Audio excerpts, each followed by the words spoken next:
nakasuspend po ngayon yung ama, no, dahil nga pending this investigation. But ano na po ang mangyayari po sa kanya? Kasi talagang umamin naman siya, no, na iniwan niya yung bag na may 2 barel dun sa sasakyan. And that day daw, hindi siya ang naghatid. Normally, siya daw ang naghatid, yung driver lang. So, ano po ang nangyayari na po sa likod po ng mga balita tungkol po sa ama? Tama po kayo, no?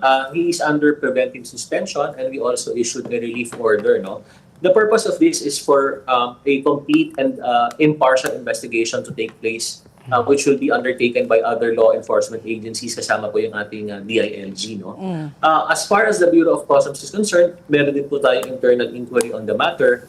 And pauurungin po natin yung proseso, pauusugin po natin ito dahil kumbaga po, mahirap man pong sabihin, no? I cannot imagine yung pinagdanaanan din po ng aming kawani. Pero meron din po talagang kaakibat na responsibilidad ang pagmamayari ng firearms, no? Especially if it is issued by the government. Under our firearms law, kapag po meron tayong mga ganitong firearms, dapat po merong gun vault or lock container ang kinalalagyan ng mga firearms na ito, no? So, yung mga ganitong kapabayaan, again, if he was not able to exercise proper diligence, kailangan po niyang harapin ang mga responsibilidad ng mga ganitong pagkakataon.